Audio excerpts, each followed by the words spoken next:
주여 아래 또 떠무니 todo Bien, hoy entonces entramos ya a esta sección de la carta de Santiago, que es en el capítulo 4.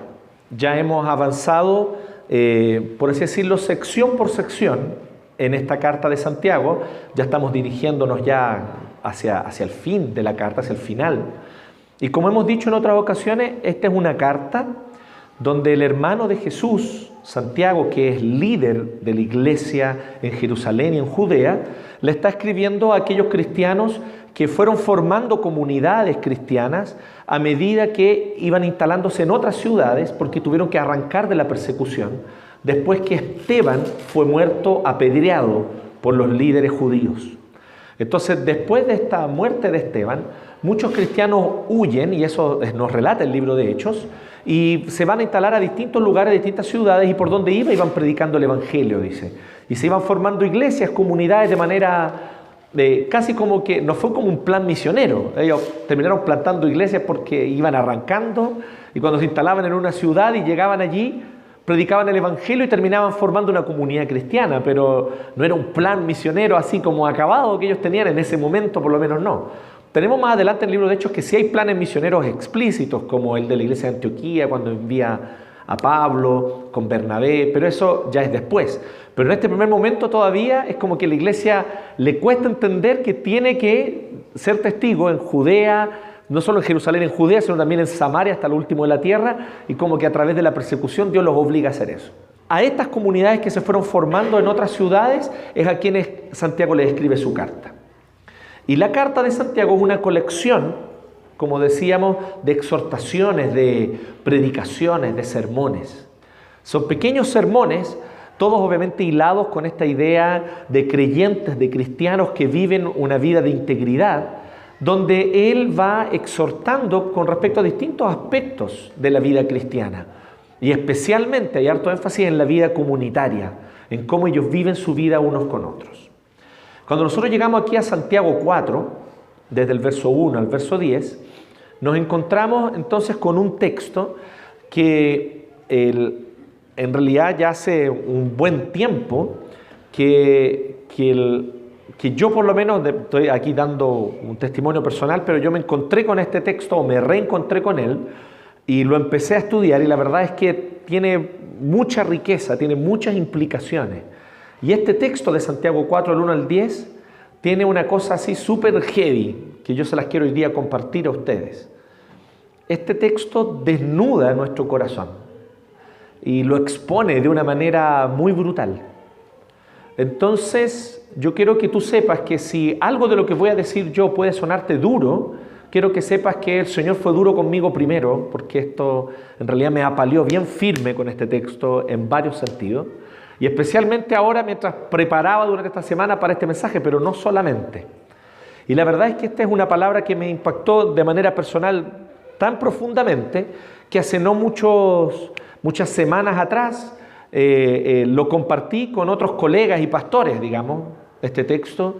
Y la verdad es que, y en un contexto además donde teníamos que tratar algunos asuntos para resolver conflictos, que es de lo que habla Santiago 4, y la verdad es que yo creo que nos impactó a todos en ese momento, y el Señor todavía me sigue de alguna manera poniendo el dedo en la herida, y es muy probable que también lo haga contigo hoy día.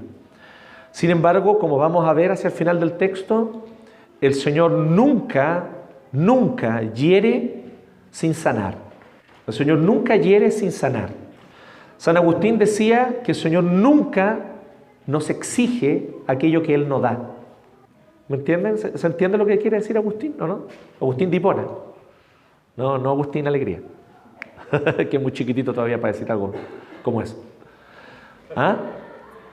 El Señor nunca nos exige algo que Él no da. ¿Te has encontrado alguna vez con que el Señor hace alguna exigencia o demanda a través de su palabra que te cuesta? ¿Sí? ¿Obedecer en algo que te cuesta obedecer? ¿Abandonar algo que te cuesta abandonar? ¿Perdonar a alguien que te cuesta perdonar? El Señor nunca exige algo que Él no da. Y esto es un principio bíblico. Esto no lo dijo Agustín de Hipona porque se le ocurrió, era un iluminado, sino que él lo dice en base a fuerte y muy clara y muy contundente evidencia bíblica. Entonces, cuando tú sientas que lo que Dios te está poniendo por delante es difícil, nunca olvides esto, que el Señor nunca nos exige aquello que Él no da. Él nos da lo que pide. Él nos da lo que exige. Entonces hay cosas que son difíciles para nosotros. Hay cosas a las que nos cuesta obedecer, pero el Señor nos da lo necesario para que lo hagamos.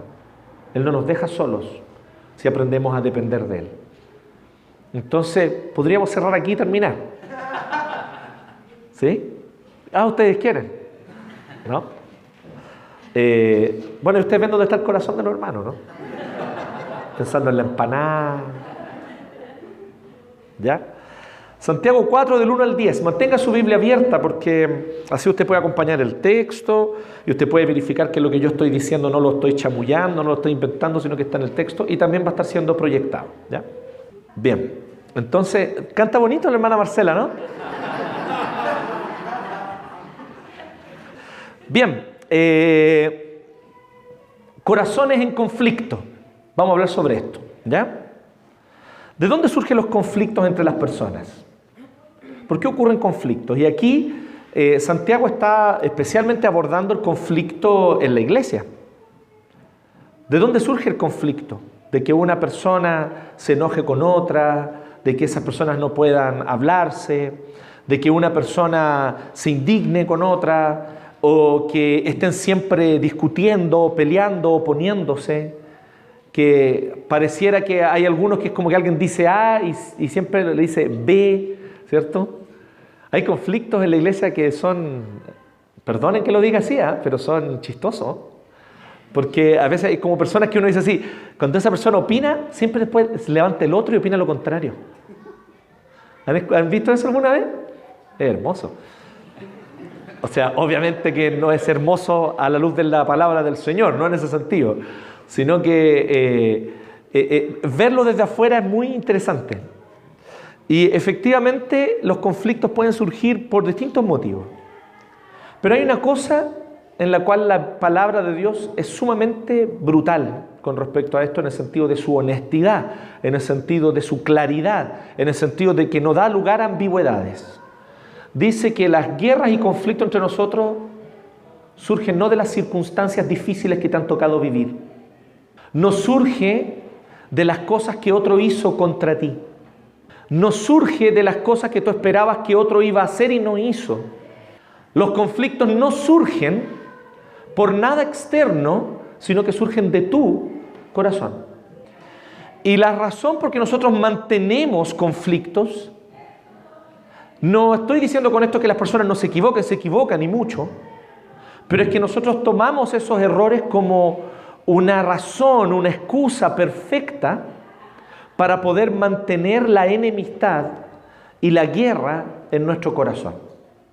Efectivamente, el conflicto y la guerra, y esto es súper importante en este texto, porque la idea de conflicto está presente no solo al inicio, sino que después, al final del texto, Santiago sigue hablando sobre conflicto, pero ya sobre un otro conflicto que hay que redireccionar en otro sentido, hay que redireccionar nuestro conflicto. Nuestro conflicto muchas veces pensamos que es contra personas, pero en realidad es contra nuestro propio corazón. Y ahí es donde está la gran clave de lo que nos va a mostrar Santiago. Entonces Santiago nos muestra algunas cosas que ya las vamos a pasar, y son tres cosas fundamentalmente. La primera es que el origen de los conflictos, ¿dónde está? En segundo lugar, nos habla al respecto de cómo esos conflictos pueden ser sanados, o qué es lo que evita que haya conflictos en nuestro corazón. Y en tercer lugar, Santiago nos va a exhortar a enfocarnos a donde hay que enfocarse. Porque si nos enfocamos donde tenemos que enfocarnos, vamos a resolver el asunto. Y muchas veces nosotros no resolvemos los conflictos porque estamos enfocados en algo que no corresponde. ¿Bien? La mayoría de las veces cuando tenemos conflictos con alguien, nuestro foco está ¿dónde? ¿Dónde está nuestro foco para que estemos en paz? ¿Se ha puesto a pensar en esto? Si yo estoy en conflicto con alguien, ¿dónde está para mí el foco que va a hacer que yo por fin tenga paz y se acabe ese conflicto? En que el otro reconozca que se equivocó. Mientras no haga eso, no tengo paz. Santiago va a decir, estáis mal enfocado. El foco no es ese. Porque el otro puede reconocer o no reconocer que se equivocó. Pero tú puedes hallar paz al conflicto si resuelves el problema de tu corazón. Y aquí es donde está el gran tema. ¿De dónde se originan los conflictos? ¿Por qué se originan los conflictos? ¿Cómo pueden ser resueltos? ¿Sí? Entonces, ahí justamente viene, estamos pelando, Marce, pero bien, era un lindo pelambre, ¿sí? Los conflictos entre nosotros, de unos con otros, se originan primeramente, como bien dice Santiago, en el corazón. Acompáñame en la lectura y vea lo que la palabra de Dios le dice hoy a usted esta mañana. ¿De dónde surgen las guerras y los conflictos entre ustedes? La respuesta humana sería, obvio, de la gente que hace estupideces, obvio, de la gente que me falla, obvio que ahí está el conflicto. De la gente que ha pecado contra mí, obviamente ahí está el conflicto. O tal vez podremos estar dispuestos a decir, no, en realidad yo tengo alguna responsabilidad en el conflicto. Entonces decimos, obvio, el conflicto surgió porque yo no tuve la conducta apropiada. Fue solo un problema de conducta. Mi corazón está bien, yo estoy bien direccionado, yo quiero algo bueno, yo soy una persona buena y mi corazón es limpio, puro y angelical. Solo que al momento de plantear lo que tenía que plantear, fue la forma nomás. ¿Cuántas veces usted ha dicho eso?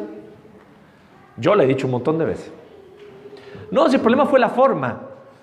Podría haberlo dicho de otra manera. ¿Por qué? ¿Qué es lo que estoy diciendo de fondo? Porque yo sé que tengo razón. Eso está fuera de cuestionamiento. Yo tengo razón.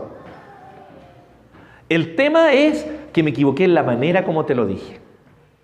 Entonces, como yo me equivoqué en la forma, eso es lo máximo que estamos dispuestos a reconocer de nuestra parte o de nuestra participación en un conflicto. Que yo no fui correcto en la manera de comportarme en cuanto a conducta externa. Tono de voz, palabras que usé, argumentos que a lo mejor yo construí en el momento y que utilicé.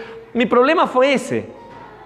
Pero si tú entendieras realmente lo que hay en mi corazón, tú sabrías que mi intención es siempre pura. Entonces, cuando nosotros partimos desde ese supuesto, y yo parto siempre mis conflictos desde ese supuesto, yo siempre parto desde ese supuesto. Y si tú eres como yo, probablemente te pase lo mismo. La primera reacción, el primer análisis que uno tiene de un conflicto con alguien, ¿cuál es? Es que la culpa es del otro. Luego uno avanza un poquito más y uno dice, no, en realidad yo tengo algo de culpa, pero fue en la forma. Porque la intención de mi corazón es siempre buena, justa, santa y perfecta. Amén, ¿cierto? Abandona ese catolicismo romano, hermano. Entonces, ¿de dónde surge? Pregunta Santiago. ¿De dónde surge? Y él dice como una pregunta retórica, porque en realidad esta es la respuesta. No es precisamente de las pasiones que luchan dentro de ustedes mismos. Entonces, ¿de dónde surgen? De que nosotros queremos cosas, las anhelamos y las deseamos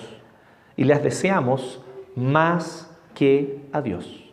Me estoy adelantando, pero este es básicamente el origen. Dentro de nosotros hay intenciones malas. Dentro de nuestro corazón hay deseo de imponerse sobre el otro. Hay deseo de que el otro no se imponga sobre mí porque yo soy demasiado bacán. O hay deseo de no ser humillado porque en realidad yo soy una persona de gran dignidad y nadie puede pasar por arriba de mi dignidad. Estos deseos están dentro de nosotros. Reconocimiento, admiración. Ya no es solamente un común y corriente. Nosotros queremos que se nos dé la razón en todo. Y pensamos nosotros que somos personas que son absolutos dueños de la verdad muchas veces. Hay pasiones dentro de nuestro corazón. Hay deseos nuestros. Y aquí la palabra es muy potente porque la palabra tiene que ver con los deseos. Y yo quiero que recordemos este principio, que nunca tenemos que olvidar, creo yo, y que nuevamente tengo que citar a Agustín de Hipona porque no hay cómo hablar de esto sin hablar de San Agustín. Somos lo que amamos.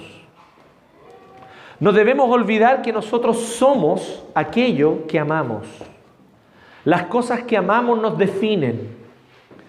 Las cosas que amamos definen el cómo nos comportamos, las reacciones que tenemos, los impulsos que nos mueven y que no podemos controlar, se deben a que hay amores en nuestro corazón que nos empujan fuertemente en esa dirección. Cuando Jesús estaba reuniendo a sus discípulos y estaba comenzando a reunir a sus discípulos, entonces, cuando Jesús está reuniendo a sus discípulos, hay unos discípulos de Juan que le empiezan a seguir. Esto está en Juan capítulo 1, unos discípulos de Juan el Bautista. Y les siguen porque Juan el Bautista les dice, ahí el Cordero de Dios que quita el pecado del mundo. Y ellos dijeron, entonces chaito, le dijeron a Juan el Bautista, y fueron tras Jesús, lo cual le parece perfecto a Juan el Bautista porque eso es lo que él quería. Así que cuando llegan, ¿cierto?, a donde Jesús le hace una pregunta muy interesante. Porque ellos llegan y Jesús se da vuelta y dice, así como lo están siguiendo. Y la pregunta que él les hace es esta: ¿qué desean? Y esa pregunta es súper profunda porque Jesús no le está preguntando, ¿qué entienden ustedes? Como si el entendimiento intelectual fuera lo que nos moviera. Él no les pregunta qué doctrina ustedes han entendido o qué aspectos teológicos Juan el Bautista les hizo ver que ahora ustedes vienen tras mí. No. Él les pregunta qué desean. Cuando tú quieres conocer tu corazón, y aquí yo te quiero decir algo, nos empeñamos muchísimo en conocer mucho acerca de todo, pero no dedicamos tiempo y atención a conocer nuestro propio corazón. Y si nos dedicáramos a hacer más eso, podríamos entender mejor el por qué hacemos las cosas que hacemos. Y por qué hay cosas que nos cuesta cambiar. Y por qué hay cosas que nos cuesta abandonar. Y por qué hay pecados a los que nos cuesta renunciar. Y por qué hay rencores que no podemos quitar de nuestro corazón.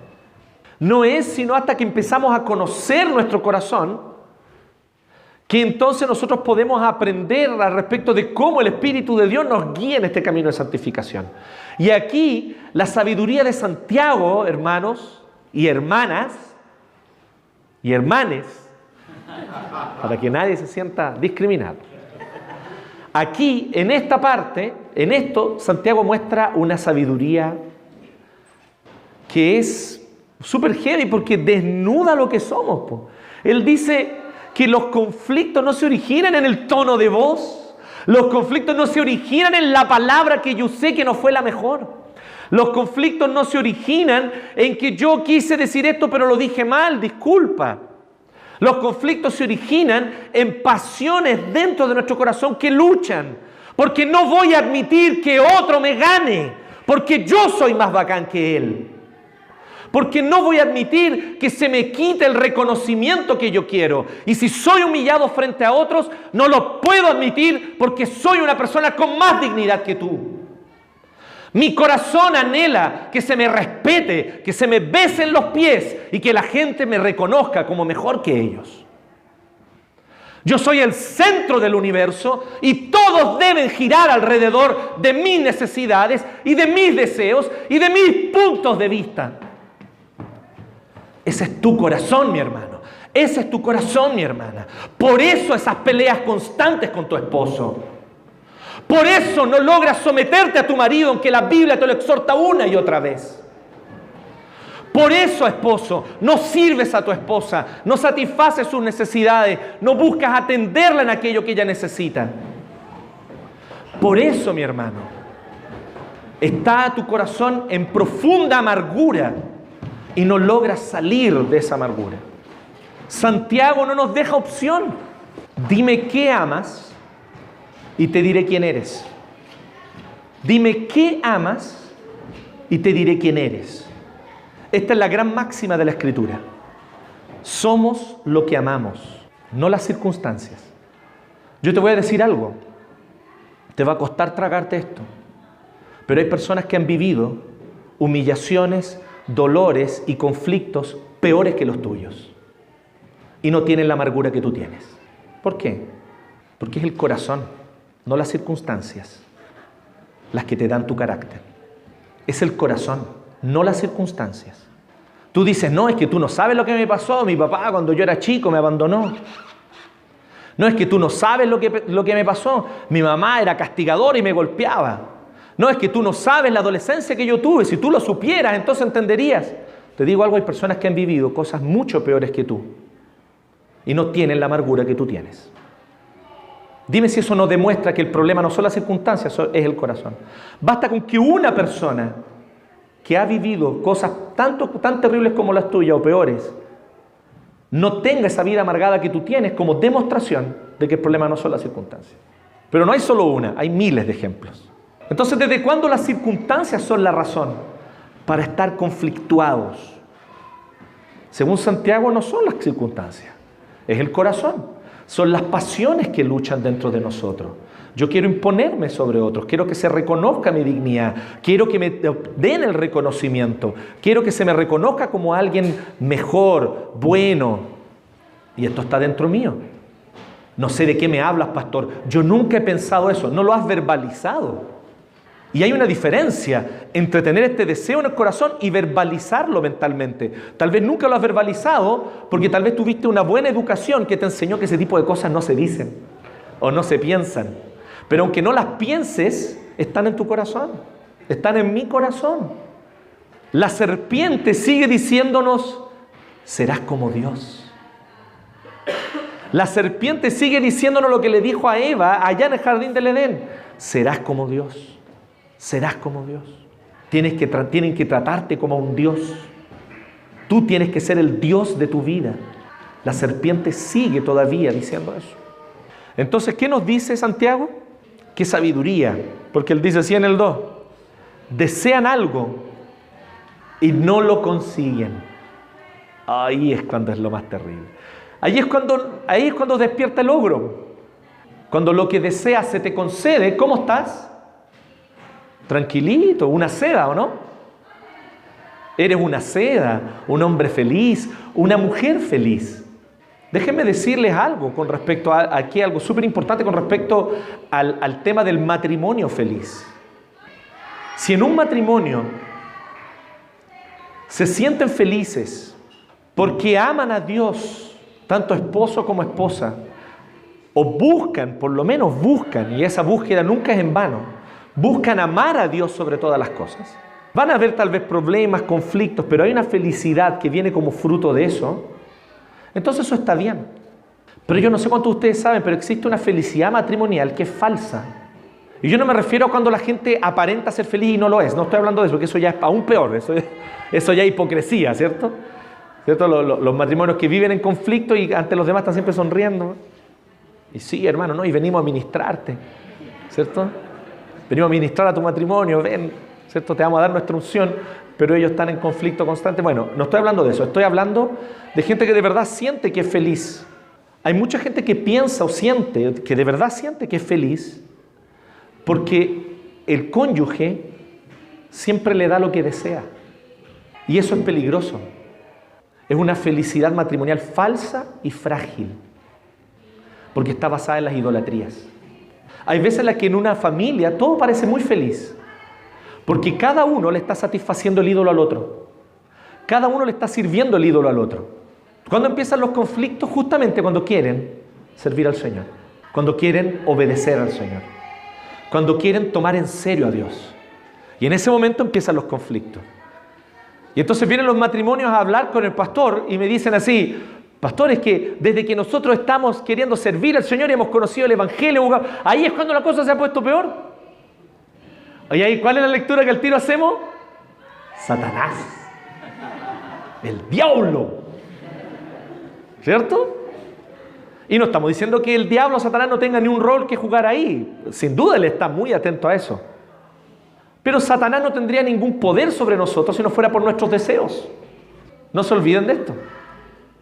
Cuando el corazón de Eva vio que el fruto era bueno para comer y era agradable a los ojos, ahí estuvo el pecado. Satanás no vino y le agarró la manzana y le dijo, cómete la manzana. Y el primero que no era una manzana, era un fruto. No sabemos qué fruto era. Pero no fue eso lo que hizo Satanás. Entonces, el problema está en nuestros deseos. Entonces hay familias que parecen muy felices, pero en realidad cada uno está sirviendo a su propio ídolo. La esposa sirve al ídolo del marido, el marido le sirve al ídolo de la esposa, y los hijos le sirven a los ídolos también de los papás. Y todo parece muy armónico. Y cuando el evangelio irrumpe en esa familia, entonces el evangelio te convoca a lo que es importante, a qué es lo que tu corazón ama. Y entonces se generan los conflictos. Bueno, podríamos multiplicar los ejemplos, pero creo que me entienden la idea, ¿no? Yo sé que es brutal pensar sobre esto, ¿no? Porque entonces eso significaría que hay veces que la armonía familiar es a un costo demasiado alto. Y lo que yo leo en la Biblia es que más importante que la armonía familiar es amar a Dios. Y por eso Jesús dijo, yo no vine a traer paz. Yo no vine a traer paz. Sí, hay momentos en los que Jesús es muy claro con esto. No vine a eso. Y Él dice, porque se van a levantar hijos contra padres, padres contra hijos, por causa mía. ¿Se habían puesto a pensar en eso? De ahí, por lo tanto, quiero cerrar este paréntesis, ¿sí? De ahí, por lo tanto, la importancia, jóvenes, que ustedes busquen, al momento de casarse, a alguien que tenga esta cualidad, esta cosa, esta característica fundamental, que sea creyente. Aunque no sea la persona tal vez más ideal, más perfecta, porque nunca la va a ver tampoco. Que por lo menos ame al Señor, o que busque amarle, o que quiera amarle. Porque en su corazón es un creyente, es una creyente. Porque cuando el momento de estos conflictos surjan, va a ser el momento de decir, busquemos al Señor. Y el Señor a cada uno le va a decir, aquí están tus ídolos. Y le va a decir al Johnny, aquí están tus ídolos. Pero Johnny sabe que la Ruth también está orando, y la Ruth también está clamando al Señor, diciendo, Señor, muéstrame a mí mis ídolos. Eso es muy importante. Pero imagínense la incertidumbre de Johnny si la Ruth no fuera creyente. ¿Cierto? Una incertidumbre inmensa. ¿Qué pasa? ¿Será que ella va a resolver el asunto de este conflicto? ¿Será que ella va a reconocer el problema de su corazón? Es un tema, ¿no? La Biblia siempre es más sabia, hermano. Por eso dice, no os unáis en yugo desigual. No porque, es que si se casa un creyente con una creyente, va a ser todo lindo, perfecto, no va a tener conflicto. No es el punto de la Biblia. Van a haber muchos conflictos. El punto es que por lo menos los dos saben para dónde hay que caminar. Y saben dónde está la respuesta. Y saben a quién hay que buscar. Y saben a quién hay que entregarse para solucionar las cosas. Por lo menos eso. Sin eso no hay esperanza. Entonces fíjense lo potente y cómo podríamos aplicar esto, ¿sí? Quise aplicarlo también a la vida matrimonial porque esto no solamente tiene que ver con la iglesia, ¿ya? Tiene muchas aplicaciones. Desean algo y no lo consiguen. Y ahí es cuando nos ponemos mal. Y entonces, ¿qué ocurre? Matan y sienten envidia. ¿Matan? ¿Cómo así? La gente se estaba matando, se andaban dando cuchillazos. ¿Qué pasaba en la iglesia en ese tiempo? Hay iglesias donde se amenazan de muerte, ¿sí? Entonces hay lugares donde cuando había que escoger al obispo, hasta balazo hubo. No voy a decir dónde, solo que queda en Jotaveche, número 40. Bueno, las cosas hay que decirlas, no, hermano, ya estamos hasta acá ya. Entonces, fíjense, matan aquí se refiere en el sentido de lo que Jesús enseña sobre esto. Jesús dice, recuerden el Sermón del Monte, que cada vez que yo tengo odio contra mi hermano, aunque le diga una palabra tal vez que no es ningún garabato, no es nada grave, fatuo, dice Jesús, ¿cierto? Pero ¿cómo se lo dije? Con odio. ¿Qué es lo que dice? Soy culpable de homicidio. Fatuo, ni en el tiempo de Jesús ni ahora era una palabra fuerte, todo lo contrario, una palabra así como, oye, tonto. Pero hay veces en la que uno le dice, oye, tonto, con odio, ¿o no? ¿Cuántos de ustedes tienen hermanos aquí? ¿Cómo es la relación con los hermanos? Es amor y odio, po. Yo sé que nosotros decimos así, no, es que los hermanos nos amamos y de nuevo empezamos con una excusa no bíblica. El problema es el cómo nos... No, mentira, hay veces en las que uno odia al hermano.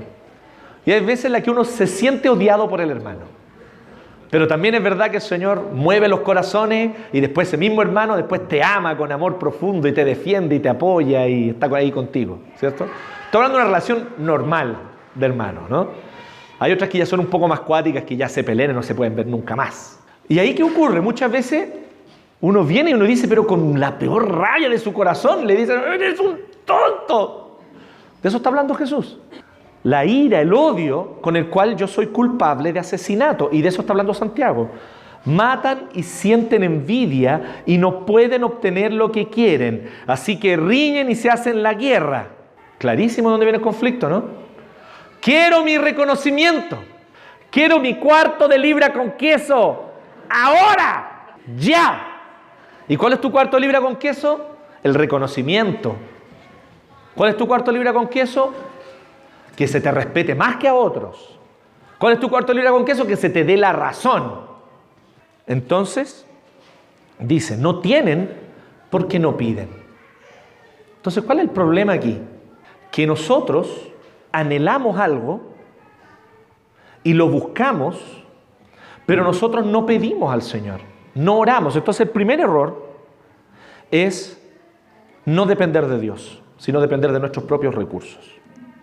Luego, el segundo error, que se suma a este, es que a veces igual oramos y acudimos a Dios, pero lo hacemos para que Dios satisfaga nuestro deseo. Sigue el ídolo estando donde está. El ídolo de nuestro corazón sigue ahí, intocado. Y Dios, no, Dios es este genio de la lámpara que me va a dar lo que quiero. Y por eso es que es tan genial, genial en un mal sentido, ¿no? Genial en un pésimo sentido, pero es tan genial cómo se levantan organizaciones religiosas e iglesias que giran en torno a esto.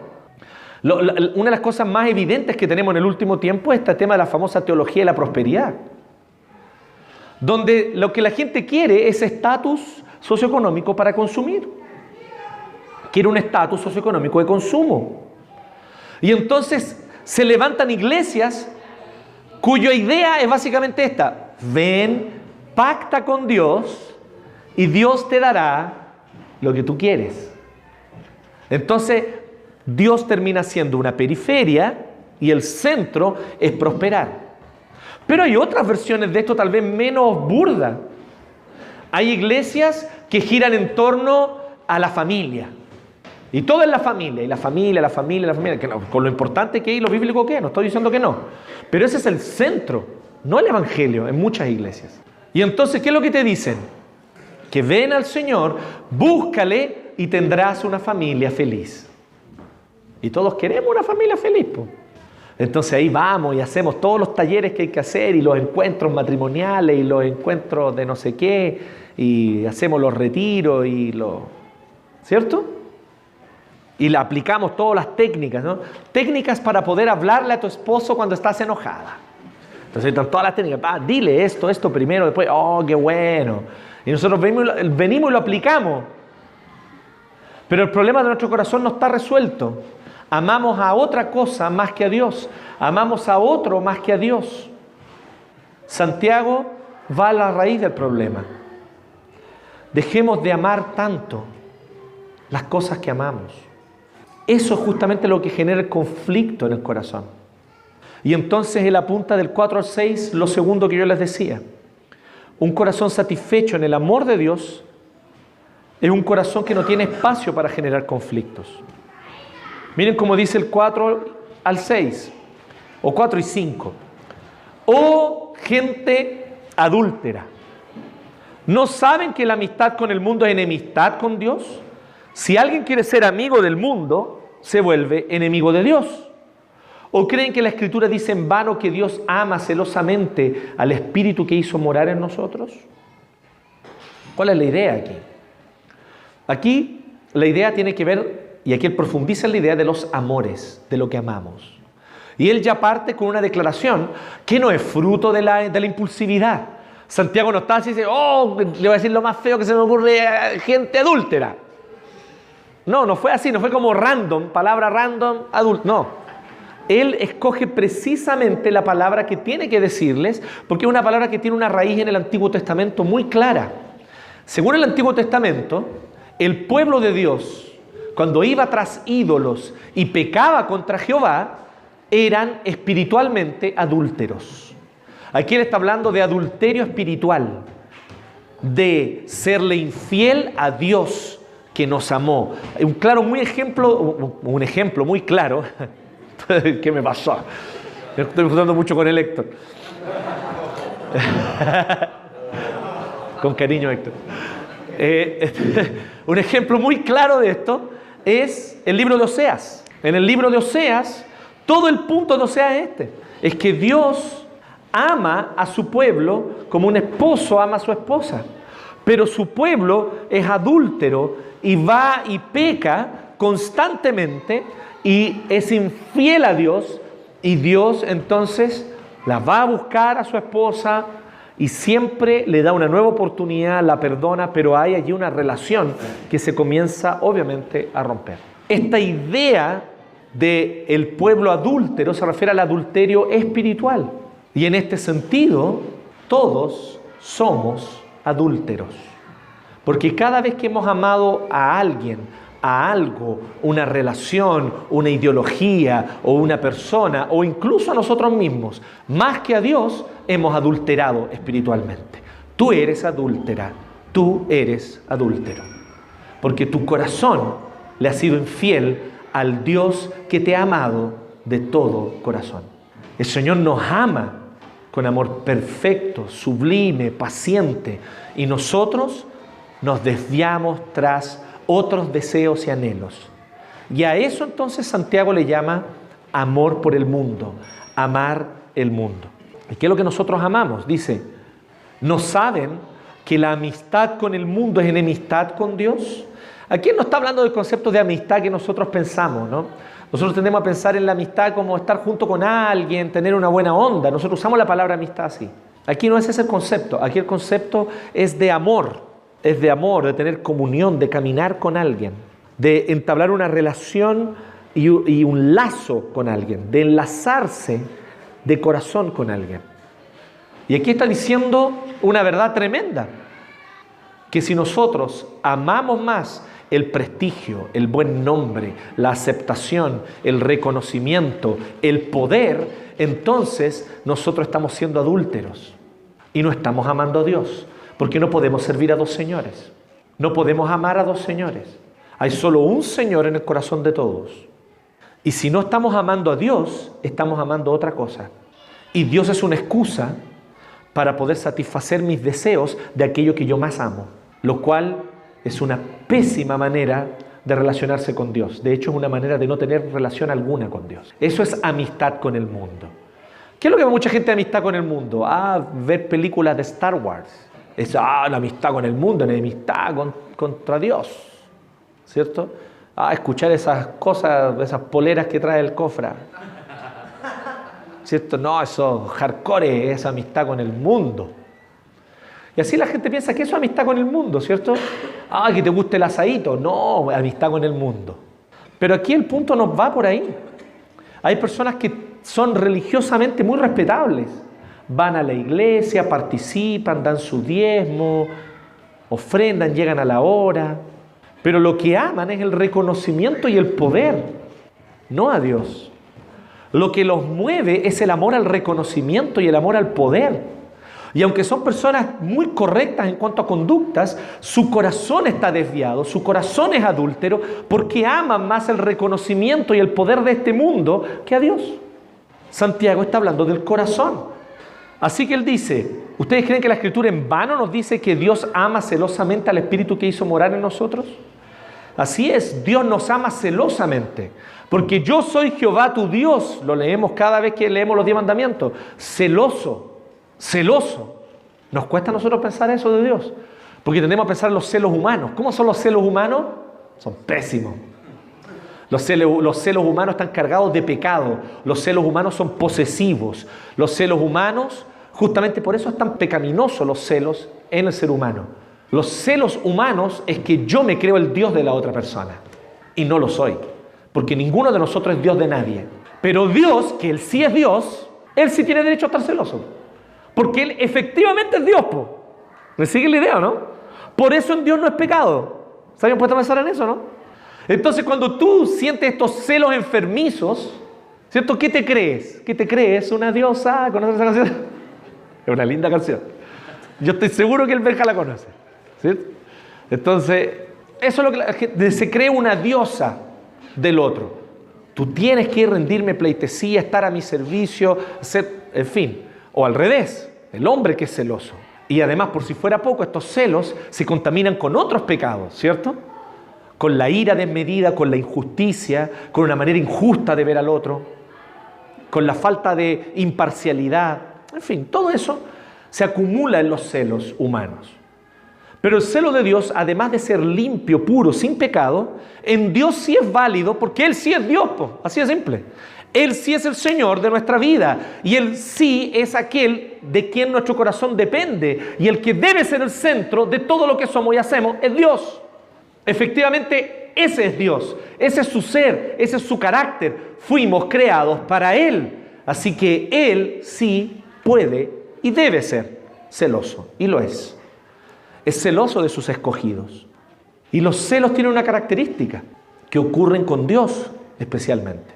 Lo que Dios hace por celo, porque te ama, es que Él justamente te quita lo que más amas, cuando a eso tú lo amas más que a Él. ¿Me sigue la idea? Y Dios insistentemente está buscando ganar, conquistar, por así decirlo, la fidelidad de nuestro corazón. Entonces, ¿qué es lo que Él hace? A lo que más amas, Él lo toca.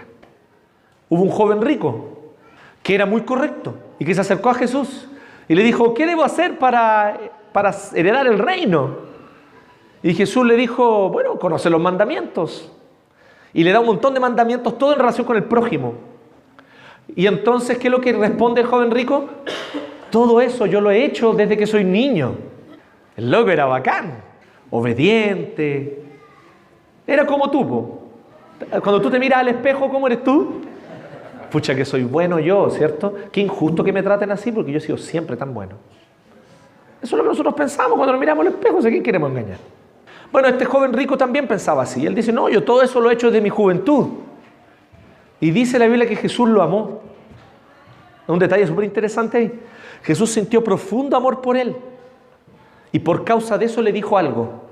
Fue movido por el amor. Nunca pierdan de vista eso en ese texto. Dice que Jesús lo miró y lo amó, lo miró con amor. Y le dijo: vende todo lo que tienes, dáselo a los pobres y sígueme. Te quiero decir algo, Jesús no le dice eso a todos. Jesús le dice eso a aquellos que aman sus riquezas. Pero ¿qué es lo que tú más amas? Tal vez tú no amas las riquezas materiales, pero tal vez tú amas a tus hijos. Entonces, ¿pero está mal amar a los hijos? ¿Más que a Dios? Sí, está mal. Es idolatría. ¿Y qué hace Dios? Tal vez pone en riesgo la vida de tus hijos. ¿Qué hace Dios? Tal vez te los da rebeldes. No sé qué hace Dios. Dios es Dios. Y lo que Él te dice es: ¿sabes qué? Abandona lo que más amas. Porque eso que tú más amas, lo has puesto en un lugar que no le corresponde. Dios no va a cansarse hasta que tu corazón se doblegue delante de Él. ¿Entiendes esto? Dios no se va a cansar hasta que tu corazón no se doblegue delante de Él. Tu corazón tiene que doblegarse y reconocer que solo de Él dependo, solo Él es mi Señor, solo Él es mi satisfacción, solo de Él puede venir mi felicidad.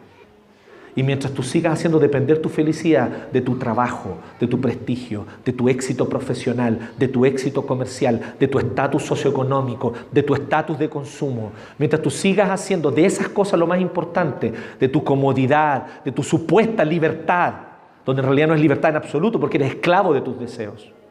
Mientras tú sigas amando todas esas cosas más que a Dios, el Señor va a seguir tocándote donde te duele, porque te amó como ama ese joven rico. Porque te ama como amó ese joven rico. Y por ese amor, Él viene y te dice: entonces lo que más amas, déjalo y sígueme. Esto no es un juego. El Señor no nos invitó aquí a jugar al jueguito religioso, de hacer en la semana lo que yo quiero hacer, de vivir como yo quiero vivir mi vida, de vivir para la satisfacción de mis deseos, y el domingo estar aquí supuestamente cantando, alabando y escuchando un sermón y diciendo así: de algo tiene que valer, puntitos gano delante de Dios escuchando una hora al Gil que habla adelante. Mientras eso sea lo que mueve tu corazón para estar aquí, no te has convertido. Conviértete, vuelve al Señor y aprende esto: o le amas sobre todo, o Él no tiene un lugar en tu corazón. No te engañes a ti mismo, ni engañes a otros. O le amas sobre todo, o no hay lugar en tu corazón para Él. Porque Dios jamás ha aceptado ser segundo en el corazón de nadie, ni menos tercero. Jamás. Eso es adulterio espiritual. Pero Dios ama celosamente a sus escogidos. ¿Qué tal si dejas de luchar contra Dios? y te dejas amar por Él. ¿Hasta cuándo vas a seguir luchando? Obviamente que Él va a seguir quitándote. Obviamente que Él va a seguir tocándote donde te duele. No porque Él es cruel, no porque Él es sádico, sino porque Él te quiere libertar. Él te quiere liberar de aquello que te esclaviza. Tus deseos te esclavizan. Y aquí no hay opción. Ya lo decía Dylan. Dylan decía, tienes que servir a alguien. Genial, bella canción. Tienes que servir a alguien. No hay opción. O estás sirviendo al diablo o sirves al Señor. Pero tú estás sirviendo a alguien. Y no importa si tú eres el rey, si tú eres presidente de los Estados Unidos, no importa si eres la persona más famosa del mundo, no importa, tú estás sirviendo a alguien. Todo corazón es esclavo de lo que ama. ¿Qué amas tú? Tal vez ya es tiempo de dejar de amar tanto tu prestigio, tu buen nombre, tu respetabilidad. Tal vez ya es tiempo de dejar de amar ese estatus de consumo que tanto te gusta, tener acceso a bienes y servicios, porque eso supuestamente te da un estatus frente a otro, te da respetabilidad frente a los ojos de la gente más superficial del mundo, más encima, porque no sé a quién le puede interesar cómo te vistes y a qué lugares tú vas, solo a gente demasiado estúpida y con una mente muy superficial. ¿Desde cuándo esa gente importa más que Dios? Pero ahí estamos, queriendo caerles bien a ellos, queriendo que ellos nos vean con agrado. Entonces, ¿qué hace el Señor? Del 7 al 10, finalmente, el Señor nos muestra cómo podemos salir de esto. Y esto a mí me encanta, porque Santiago es un predicador así, pero ya... Bueno, el tipo estaba inspirado por el Espíritu Santo. Punto 1, ¿cierto? Nosotros los predicadores de hoy somos iluminados por el Espíritu Santo que nos ilumina la palabra, pero este tipo recibía revelación directa del Espíritu Santo. Eso evidentemente que cuenta para algo, ¿no? Pero además hay otra cosa. Era el hermano de Jesús, por hermano. Al inicio, no, él era incrédulo, ¿se acuerdan? Pero Jesús se le apareció resucitado. ¿Cuánto amor de Jesús, cierto? Viene y se le aparece a su hermano. ¿Qué le debe haber hablado ese día? Resucitaste. Era el Mesías de verdad. Sí, yo siempre lo fui, por hermano. Tú no creías. Pero tú eres malo para la pelota, vos, Jesús. Bueno, eso no tiene nada que ver con ser Mesías, por hermano. ¿Qué habrán conversado, no? ¿Cierto? Porque uno piensa que Jesús, porque era Jesús, debe haber sido bueno en todo, así, ¿no? Como, no tiene nada que ver eso con su divinidad, ¿no? Así como, bueno, cierre paréntesis. Enfoquemos nuestro esfuerzo en lo que hay que enfocarlo. Estamos demasiado enfocados en pelear con el otro. Estamos demasiado enfocados en tener la razón. Estamos demasiado enfocados en ganar la discusión, en ganar el argumento. Es lo que me pasa a mí constantemente. Si tú eres como yo, probablemente allí está uno de los grandes problemas. El problema no es el empeño que le poní, porque le ponía empeño, yo te creo que le ponía empeño. ¿Sabes cuál es el problema? Que le ponía empeño donde no hay que ponerle. ¿Me siguen? Estás cavando un hoyo de donde no va a salir nada. No va a salir petróleo ni no. Pero estáis cavando, pero el lugar es más allá. No es ahí. Entonces yo no critico tu esfuerzo, tal vez tú le pones empeño, te creo que le pones empeño, no lo voy a dudar. Pero ¿sabes qué? El empeño no tiene que estar en el otro, en ganar el argumento, en tener la razón, en que el otro reconozca que se equivocó. Tu empeño tiene que estar puesto en tu propio corazón. ¿Dónde tiene que estar el esfuerzo? Enfoquemos nuestro esfuerzo en arrepentirnos. Enfoquemos nuestro esfuerzo en arrepentirnos. ¿Qué dice entonces Santiago? Nos muestra paso a paso lo que significa arrepentirse. Entonces él dice... Pero Él nos da mayor ayuda con su gracia. O sea, el Señor no nos deja solos. Ya lo habíamos dicho al inicio. Lo vuelvo a decir porque es pertinente en esta parte. Dios nunca exige lo que Él no da. Nunca olvides esto. Dios nunca exige lo que Él no da. ¿Qué nos exige Dios? Dios nos exige que le amemos. Bueno, Él nos ama primero y derrama su amor en nuestro corazón. ¿Qué nos exige Dios? Que demos testimonio del Evangelio. ¿Y qué es lo que nos hace el Señor? El Espíritu nos da que hablar y Él pone las palabras en nuestras bocas para que podamos anunciar a Cristo y al Evangelio. Él no te deja solo. Vayan y hagan discípulos, pero no olviden, yo estaré con ustedes todos los días. O sea, ustedes no están solos en esto. Él nos da lo que nos exige. ¿Qué más nos exige Dios? Nos exige perdonar al prójimo. Ahí ya estamos hablando de lo que tiene que ver con nuestro tema.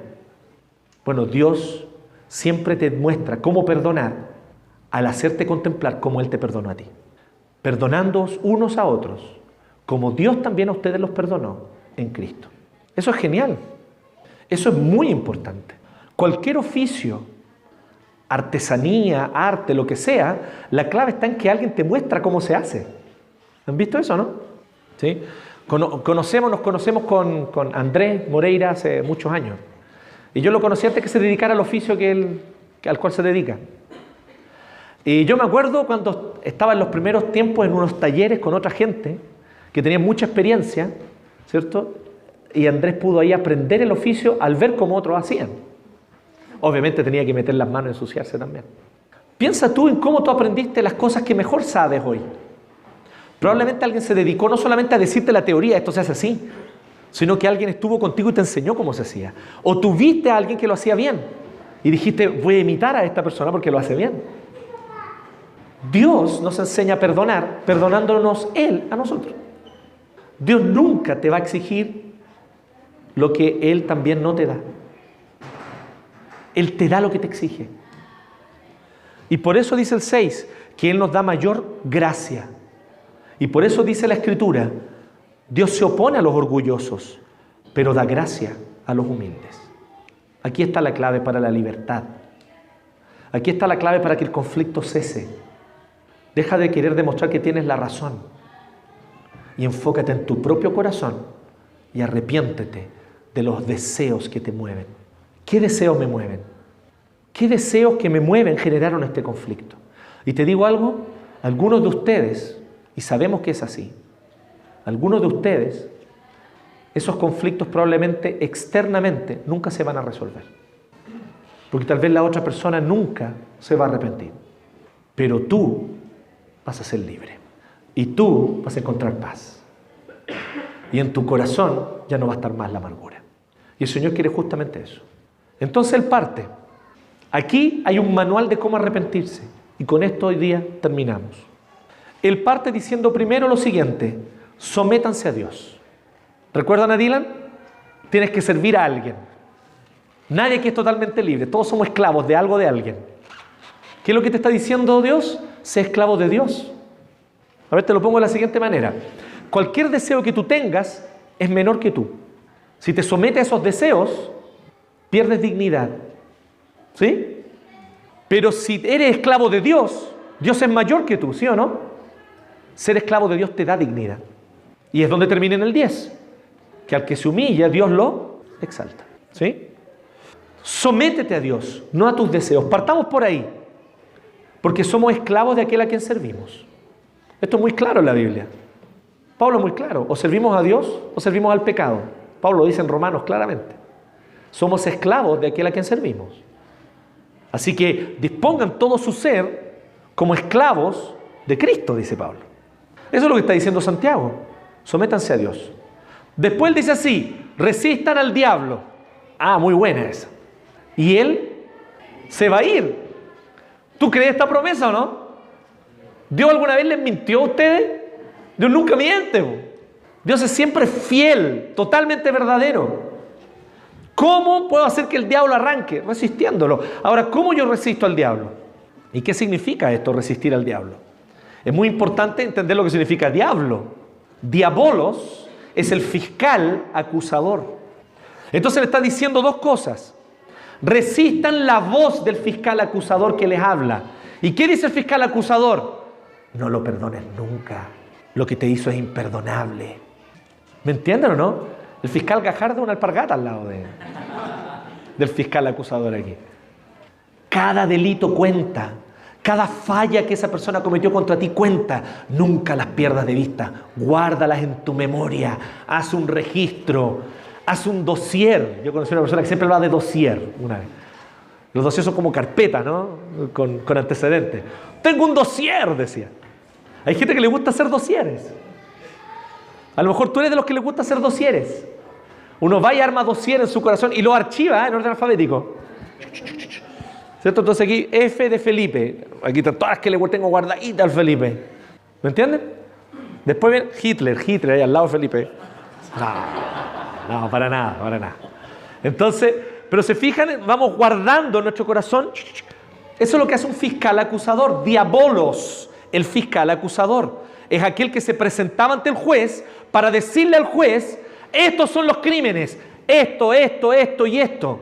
sea implacable con él y ejerza toda la justicia contra esa persona. Esa voz está dentro tuyo, recordándote constantemente cómo otros pecaron contra ti. Dios te está diciendo, resiste a esa voz y huirá de ti. No hagas caso a esa voz, porque esa voz hace dos cosas. La primera de ellas nos recuerda constantemente el pecado de los otros contra mí.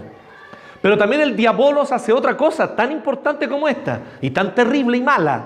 Te recuerda constantemente tu propio pecado también. El diabolos está siempre diciéndote, eres pecador, eres sucio, has pecado, yo te conozco, esto deseaste, esto codiciaste, ¿a quién quieres engañar? Eres un maldito hipócrita y te dices cristiano. Diabolos. ¿Y por qué él quiere hacer eso? ¿Qué saca él con eso? ¿Sabes lo que saca? Que a ti te dé vergüenza y no busques a Dios para arrepentirte. Es por eso que Pablo habla de que existe la tristeza según el mundo. Que es cuando yo digo, chuta, sí, la embarré, la pequé, hice todo mal, pobre de mí, ay de mí, nadie me quiere, todos me odian, me voy a comer un gusanito.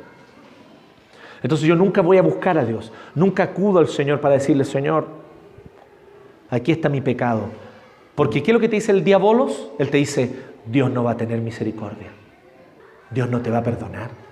Oye, ¿ya cuántas te ha perdonado Dios? Esta no te la va a dejar pasar. Eso es totalmente antibíblico. Con amor eterno te he amado, por tanto te prolongué mi misericordia. Eso es lo que Dios dice. ¿Qué es lo que te dice el diablo? No te arrepientas, no sacas nada, esta vez Dios no va a tener misericordia. ¿Me siguen la idea? El diabolos lo que hace es decirte que Dios no te va a perdonar y eso te frena de arrepentirte. Es heavy eso, porque entonces uno se queda dando vueltas en la amargura, nadando en el lodo de su propio pecado. Luego entonces él dice, acérquense a Dios. Acérquense a Dios y Él se acercará a ustedes. Me encanta esta promesa. ¿No les gusta esta promesa? Yo le encuentro a todo ritmo a esta promesa. Porque yo quiero estar cerca de Dios. ¿Tú quieres estar cerca de Dios? Dios va a estar cerca tuyo siempre. Cada vez que tú te acerques a Él. Y la promesa tiene que ver con esto. Sé intencional en acercarte a Dios. ¿Qué es lo que nosotros hacemos? Hoy sí, en realidad tengo que acercarme a Dios. Y entonces mientras voy camino para el metro, Señor, acércame a ti. ¿Sí? Y cantamos una alabanza, nos ponemos una alabanza en los audífonos. Pero la Biblia nos dice que nosotros tenemos que ser intencionales. Ve a tu cuarto, cierra la puerta y estando a solas, háblale tú a tu Padre que está en los cielos a solas. Sé intencional. Entonces muchos dicen, ay, es que no logro encontrar a Dios, es que yo lo busco. Claro, lo único que hacía es venir a la iglesia, por hermano. En la semana no cierras la puerta de tu cuarto, no doblas tus rodillas, no le buscas. Acércate a Dios significa que tú tienes que tomar tu propia iniciativa. Miren, hemos nosotros cometido un error muy grande en general, en gran parte de nuestra cultura actual. Y es que hemos oscilado entre dos extremos. O el individualismo, donde a nadie le importa la vida espiritual del otro, aunque seamos iglesia y seamos familia. Y el otro extremo, que es que prácticamente mi caminar espiritual es responsabilidad de los demás. Ninguno de los dos extremos es bíblico, ambos son dañinos.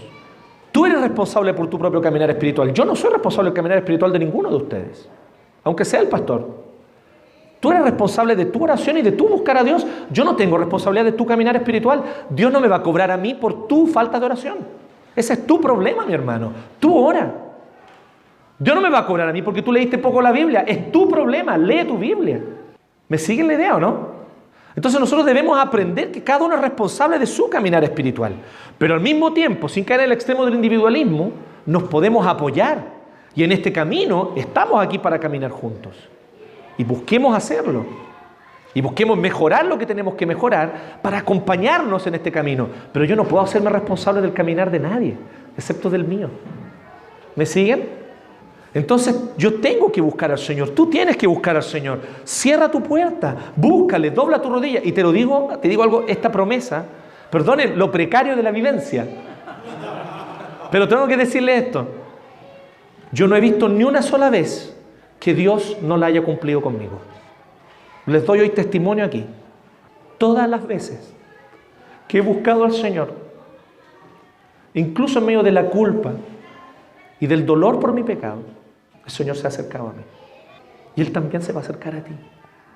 Él nunca miente. Acércate a Él. Y Él se acercará a ti. Te lo garantizo. Te doy testimonio personal de eso. Y luego él dice, pecadores, límpiense las manos, e inconstantes purifiquen su corazón. ¿Dónde está tu problema? Actos, manos. Cometí actos de pecado. Hice cosas malas. Pequé y eso tomó una manifestación externa, visible. Entonces tengo que purificar mis manos. Pero tal vez mi problema fue más grave. Tal vez no fue solamente conductual. Tal vez fue del corazón. Y según lo que vimos en Santiago, parece que siempre es del corazón, ¿no? Y ahí algunos piensan así. No, es que ya, si tu problema fue que tú eres malo de adentro. ¿Cachabas esa frase? No, es que este ya es malo de adentro. Es muy bacán esa frase porque refleja todo el mal entendimiento católico romano que hemos heredado en nuestra cultura. Así como que si el pecado es solamente externo, entonces es venial, es perdonable. Pero ya si el pecado fue de adentro, es mortal. Pecado mortal, ahí es más grave. ¿Se fijan? Pero según la Biblia, todos somos malos de adentro. La maldad que cometemos sale del corazón según Jesús, ¿o no? No es lo que entra al hombre lo que lo contamina, lo que sale de su corazón. Entonces, ¿qué fue la motivación? ¿Cuál fue tu motivación? ¿Dañar al otro? ¿Ponerle la pata encima? Reconócelo. ¿Para qué luchas con Dios tratando de hacer como que no eres tan pecador? Si Dios te conoce, dile al Señor, mi intención fue mala, mi motivación fue mala, yo fui malo, cometí este pecado y con maldad en mi corazón dije lo que dije, hice lo que hice, porque mi corazón buscó cosas que no debe buscar, porque mi corazón ama cosas pecaminosas en vez de amarte a ti, Señor. Este es mi corazón y aquí lo desnudo delante de ti. Hazlo. ¿Para qué andar luchando creyéndote más bueno de lo que eres? Y luego entonces dice, reconozcan sus miserias. ¿Y qué significa esto? No tengo recursos. ¿Alguien miserable es alguien que? ¿Sabes qué, Señor? Este es mi problema. Ya dijiste el problema al Señor. Pero ahora viene otro reconocimiento encima de eso. Yo no tengo cómo salir de este problema. No tengo recursos. No tengo integridad. No tengo carácter. No tengo la firmeza espiritual que se requiere. No tengo nada de eso. Si tú no me sacas de aquí yo no salgo. Y eso es lo que dice el Salmo 40. Que el Señor tuvo piedad de tu vida cuando estabas en el pozo, de donde no podías salir. Y el Señor rescató del hoyo tu vida y te sacó del lodo cenagoso. ¿Y qué es el lodo cenagoso? Es ese lugar donde tú mientras más pataleas, más te hundes. Así es el pecado para todos nosotros. Yo mientras más pataleo contra el pecado, más me hundo. No tengo recursos en mí para luchar contra el pecado. El Espíritu de Dios es el único recurso. Depender de Él es mi único recurso. Por eso Él dice, reconozcan que ustedes son miserables. Reconozcan que no tienen en ustedes la capacidad. A mí me llama tanto la atención la gente que dice así, cuando uno dice así, oye, sí, en realidad hiciste esto malo. Y entonces la persona dice, bueno, está bien, pero no te preocupes, yo lo voy a corregir y voy a mejorar de aquí en adelante. Y yo como que me asusto así como con la certeza que lo dicen. Trato de disimular mi sorpresa. ¿Qué? ¿Cómo puede? ¿Desde cuándo tiene una persona tanta fortaleza? O no sé si yo soy muy pecador. Pero yo siempre me acuerdo cuando yo era chico, ¿cierto?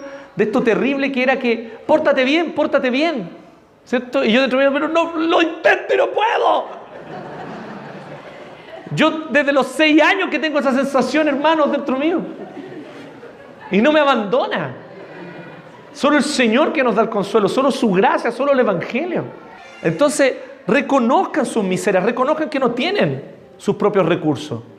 Y entonces Él dice que su risa se convierta en llanto y su alegría en tristeza. Qué raro lo que está diciendo. Se supone que el Evangelio nos invita al gozo, porque aquí Santiago no está hablando del gozo del Señor, está hablando de esas cosas que nosotros buscamos para sustituir a Dios o para consolarnos momentáneamente. ¿Y sabes qué? Hay varias cosas que nosotros buscamos. Una de ellas es consumir. ¿O ustedes no conocen a alguien que va a ponerse contento cuando está triste y va a comprar? Hermano, eso es pecado. ¿Tú sabías eso? Tú no puedes buscar gozo en eso. Compra porque lo necesitas, no porque, es que voy a comprar porque cuando compro salgo tan feliz. ¿Y cuál es la sensación de uno cuando compra? Gozo, ¿no? Como que uno va flotando sobre el aire. ¡Qué idólatras somos, hermano! Pura idolatría del corazón, puro pecado. El Señor dice, no busquen su gozo en esas cosas. ¿Dónde está el gozo? Yo conozco gente que si no es con 2, 3 tragos, no están contentos. Porque no hay gozo en su vida. Y entonces la dependencia del alcohol o la dependencia de otras sustancias es pecaminosa y se vuelve fuertemente pecaminoso en una cultura de gente que no sabe arrepentirse. ¿Les extraña que haya tanto consumo hoy día de droga? ¿Les extraña acaso que el consumo de alcohol sea en nuestro país tan alto? A mí no me extraña. Con corazones insatisfechos que no aman a Dios y que no se han arrepentido, buscan allí un consuelo. No es simplemente, oye, compartamos porque estamos entre amigos. No, es que tengo hasta que quede, tengo que tomar hasta que quede, porque si no, no estoy feliz. Hasta que pierda la conciencia y control sobre mí mismo. ¿Qué tipo de felicidad penca es esa? Santiago te está diciendo, no busques esas otras cosas. Consumo, sustancias. ¿Qué otras cosas son las que a veces nos hacen felices? A veces cosas que son más sanas, decimos así, no, a mí ¿sabes qué es lo que me hace feliz? Subir la montaña. Qué sano, ¿no? Soy sano. Entonces me tomo un desayuno y voy a subir la montaña. ¿Conoces eso, Andrés? Pero no lo hago simplemente, como Andrés lo hace, ¿cierto? Para glorificar a Dios porque lo ama a Él. No, sino que lo hace de manera pecaminosa, como los amigos de Andrés. No como Andrés. ¿Y cómo ellos lo hacen? Es que necesito sentir esta adrenalina, es que nada me da esta sensación y voy. ¿Ustedes han oído hablar de la gente que es adicta a hacer ejercicio? Esa bola existe, ¿no? Halterofilia, ¿no? ¿Cómo se llama? ¿Algo así? Bueno, como se llame, el nombre que tenga, ustedes saben. Eso, ¿se fijan? Y hoy día ustedes saben lo que se está estudiando en este momento en Inglaterra, en otros lugares. La gente que tiene adicción a comer sano.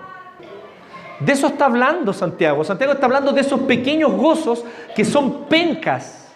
Pero ¿sabe lo que generan esos pequeños gozos? Adicciones que te esclavizan y que te impiden de arrepentirte. Entonces el Señor te dice, ¿sabes qué? Para un poco, deja de buscar esos falsos gozos. Mejor llora. Si es para llorar por tu pecado, ese llanto vale mucho más que 1000 risas riéndote con lo que no vale la pena. Porque después de ese llanto, el Señor te va a levantar. ¿Cuál es la promesa del 10? El Señor levanta, exalta. Humíllense delante del Señor y Él los exaltará. Aquí está la promesa del Señor. Y no te va a exaltar con una sensación momentánea, como la que te da ir a comprar, o como la que te da hacer ejercicio, o como la que te da los likes de Facebook. Todas cosas que despiertan dopamina en el cerebro. ¿Me siguen? Liberan dopamina y uno se siente así como más bacán. Dios no te ofrece simplemente más dopamina en el cerebro, hermano. Dios te ofrece gozo real, permanente. Humíllense delante del Señor y el gozo real va a venir a tu vida. Y ya no van a necesitar andar buscando esos pequeños gozos falsos. Del 7 al 10, un manual de arrepentimiento, ¿no? ¿Cómo uno se arrepiente y de qué se trata el arrepentimiento? Entonces tú tienes dudas, ¿cómo me arrepiento? Del 7 al 10 está clarito. Uno de los manuales más completos en la Biblia sobre arrepentimiento. Así que busca al Señor. Busca al Señor. Y este es el momento.